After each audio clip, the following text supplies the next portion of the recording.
Updated November 9, 2017 150,651. There's a whole constellation of films and TV shows about people pitting the wits against nature. From prestige Hollywood titles like Life of Pi and The Revenant to small-screen series like Man vs. Wild and Survivor, the mix of DIY field surgery, slimy critters and psychological breakdown is entertainment gold. It's perhaps a surprise, however, that Daniel Radcliffe, an actor who most audiences still think of as a young orphan with a goofy smile named Harry, turns up this week crawling his way through a Bolivian jungle. But maybe that's the point. Jungle, a film about real-life Israeli backpacker Yossi Ginsberg, who got lost in the Amazon in the early 1980s, begins with the depiction of naive, idealistic youth. Yossi is fresh out of the Israeli army when he hits the backpacker trail through South America and bonds over brevskis with fellow thrill-seekers Kevin Alex Russell and Marcus Joel Jackson. Together, they follow an older Austrian named Karl Thomas Kretschmann, who has convinced them to go hiking in the jungle with his stories of lost tribes and gold. Wolf Creek director Greg McLean, as an Australian, has a cinematic DNA imbued with a terror of the wilderness.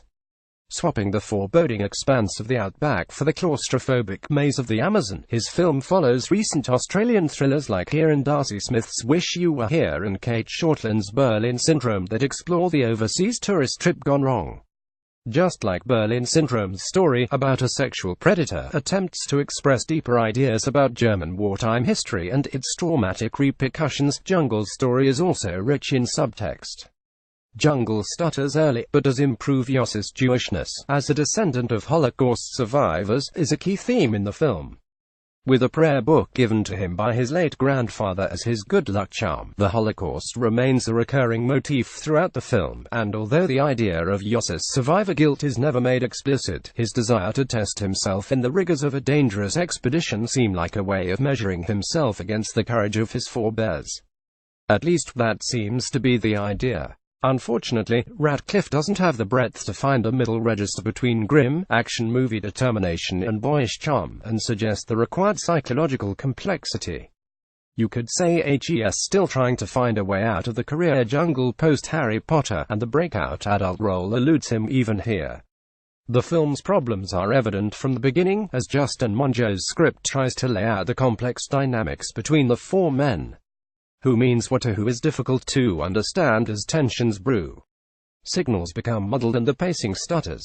An early scene where Yossi spends the night with a beautiful backpacker after a hallucinogenic tea is dispensed with so quickly it's almost comical.